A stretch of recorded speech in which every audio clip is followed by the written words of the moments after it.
Welcome back. You're still watching the Daily Debate, and I'm honored to be having with me over the phone Dr. Youmn Hamaki, the Professor of Economics at the Ain Shams University. Thank you very much for being with us tonight on the Daily Debate. Good evening. Good evening to you too, Dr. Youmn. We were speaking about the Decent Life Initiative and the economic reform program that we have witnessed here in Egypt under the tenure of President Abdel Fattah al-Sisi in the past 8 years. We will be starting with the Decent Life Initiative. How do you see such an idea and the idea of President Abdel Fattah al-Sisi and the directives of His Excellency to be seeing what is going on in the Egyptian villages, and millions of Egyptians are being affected in this process? I can see this is one of the most important and promising initiatives that has been, done in Egypt since decades. And we can see that the main aim of such initiative is to improve the quality of life for the majority of Egyptians, specifically those who are living in villages and suffering from poverty. And, with poverty, you can see that the type of services offered to these people, taking into consideration availability of clean water or sanitation services and medical, educational services, we can see that this type of services are very poor, and these services are affecting to largest extent the capabilities of those people to have more choices in their lives, so that to improve the quality of life for them. And this is the main aim of the initiative.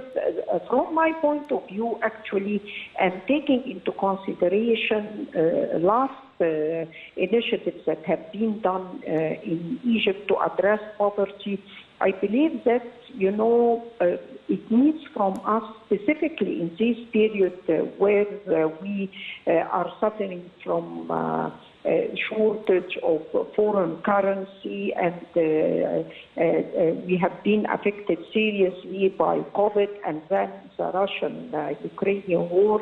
I believe that the most important way to specify the priorities for this initiative, and from my point of view, to concentrate on economic empowerment of poor people, this can be regarded as a very important, a very important way in order to reduce the cost for such initiative.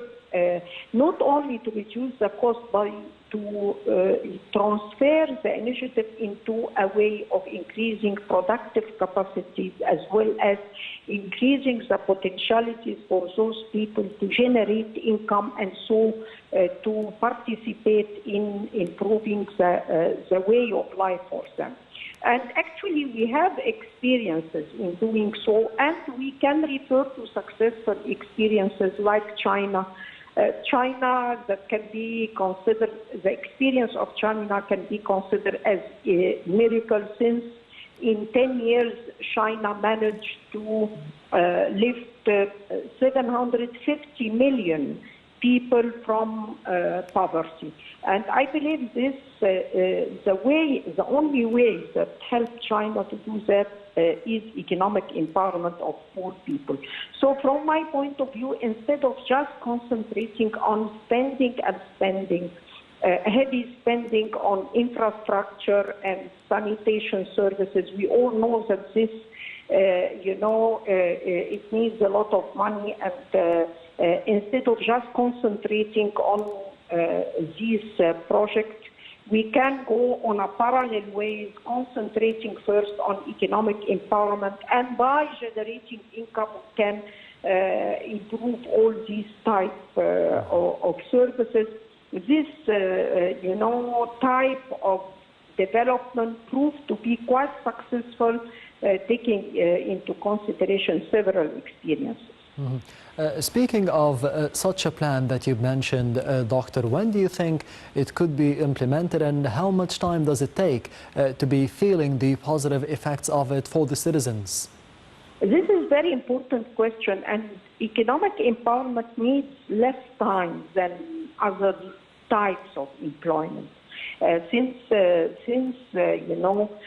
you are concentrating on specifying the type of activities required in the area. And here we have to refer to investment map, taking into consideration the resources existing in the area, whether these are mineral resources, natural resources, and then by specifying the projects that can have a comparative advantage, or if there are existing large projects, to specify what are the requirements of such as feeding industries and so on. So these exercises have been done actually in our studies as economists all over Egypt, taking into consideration the visibility studies. So you can take this methodology so that to specify which projects and which opportunities of jobs in the labor market on a regional basis that are required, and then to direct and coach youth to upgrade their skills so that to cope with the requirements in the labor market regionally, or by directing them for small and micro enterprises relative to the comparative advantage and the requirement in this area. And I believe by doing so, and we have a lot of initiatives nowadays taking part and or starting to take part on a regional basis. So I believe this is the only way in which you can direct and coach youth, concentrating on women, taking gender perspective into consideration, because women in these areas are suffering from poverty to a large extent from one perspective. From another, if you address women, you are addressing the whole family. And you can guarantee, like the capital and Karama, you can guarantee that the family is going to manage and children are going to be raised properly. And from here it comes that nowadays we have a checklist from where you can start, and I believe that availability of data can be regarded as a cornerstone for the application of such methodology. Yes, Dr. Youmn Hamaki, the Professor of Economics at the University of Ain Shams. Thank you very much for being with us tonight on the Daily Debate over the phone. And this brings us to the end of the Daily Debate for tonight. Thank you for watching, and goodbye.